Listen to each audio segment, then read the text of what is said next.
कार्तिक महात्म्य अध्याय 7. श्री गणेशाय नमः. नारद म्हणतात, हे महाराजा, कार्तिक व्रत करणाऱ्यांचे जे नियम सांगितले आहेत ते तुला थोडक्यात सांगतो, ते श्रवण करा. सर्व आमिषे, मांस, मध, कांजी, मोहऱ्या, भांग इत्यादी मादक पदार्थ कार्तिक व्रत करणाऱ्यांनी सेवन करू नये. परान्न घेऊ नये. दुसऱ्यांचा द्रोह करू नये.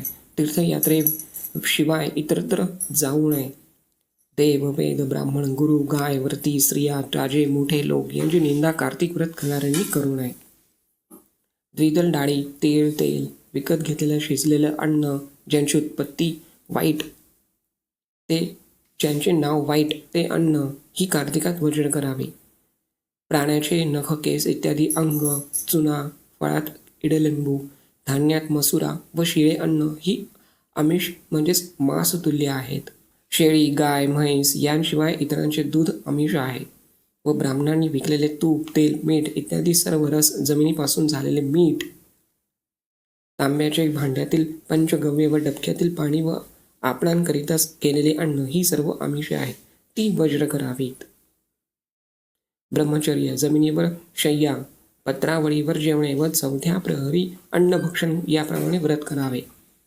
नरक चतुर्दशीला अंगास तेल लावून स्नान करावे. कार्तिकात अन्य दिवशी अंगास तेल लावू नये. कांदा, वांगे, मोडाचे धान्य, छत्रीचे झाड, तांबडा, कांदा, नलिका, मुळा ही कार्तिकात वज्र करावी. दुध्या भोपळ्या, वांगे, कोहळा, रिंगणी, डोरली, भोकर, कवट ही विष्णू व्रत करणाऱ्यांनी सोडावी. व्रत करणाऱ्याने विटाशी, अतिशूद्र, यवण जातीतून बाहेर टाकलेला, अव्रती, ब्राह्मण द्वेष्टा व वेद न मानणारा यांच्याशी भाषण करू नये. यांनी पाहिलेले अन्न, कोवळ्याने पाहिलेले व सोयी घराचे अन्न, दोनदा शिजलेले मोदक वगैरे व करपलेले अन्न व्रत करणाऱ्याने खाऊ नये.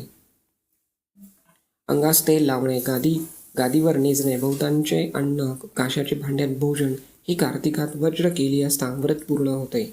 इतर व्रत करणाऱ्यांनी सर्व व्रतात ही वज्र करावी. विष्णूच्या प्रीतीकरिता इतर व्रत करणाऱ्यांनी सर्व व्रतात ही वज्र करावी. विष्णूच्या प्रीतीकरिता कृच्छाधिक यथाशक्ती प्रायश्चित करावी. प्रतिपदेपासून क्रमाने कोहळा, डोरले, मीठ, तीळ, आंबट, बेलफळ, कलिंगड, आवळा, नारळ, भोपळा, पडवळ, वाल, मसुरा, चवळी या भाज्या व स्त्रीगमन सोडावे. रविवारी नेहमी आवळा सोडावा. याशिवाय दुसरे काही सोडले तर तो पदार्थ ब्राह्मणास दान देऊन नंतर भक्षावा.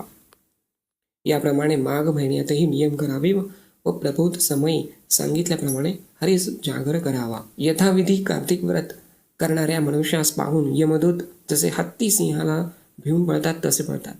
यज्ञ करणाऱ्यांपेक्षा कार्तिक व्रत करणारा श्रेष्ठ आहे. यज्ञापासून स्वर्ग मिळतो व कार्तिक व्रत करणारा वैकुंठास जातो. भोग व मुक्ती देणारे व्रत आहे व पृथ्वीवरील सर्व क्षेत्रे कार्तिक व्रत करणाऱ्यांचे शरीरात राहतात. दुःस्वप्न किंवा मन, वाचा, शरीर यांकडून झालेले कोणतेही पाप ही कार्तिक व्रत करणाऱ्यांची दर्शनाने तत्काळ नाहीशी होतात. जसे सेवक राजाचे रक्षण करतात तसे कार्तिक व्रत करणाऱ्यांचे रक्षण इंद्रादिक देव विष्णूच्या आज्ञेने प्रेरित होतात.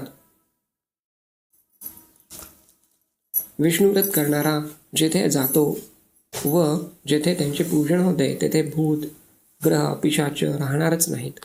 यथोक्त कार्तिक व्रत करणाऱ्यांचे पुण्य वर्णन करण्यास 4 मुखांचा ब्रह्मदेवही समर्थ होत नाही. विष्णूचे हे कार्तिक व्रत सर्व पापे नाहीसे करणारे, सुपुत्र, नातू, धन व धान्य यांची बुद्धी करणारे हे असे आहे. हे नियमयुक्त कार्तिक व्रत करणाऱ्याला तीर्थ हिंडत राहण्याचे व तीर्थसेवा करण्याचे कारण नाही.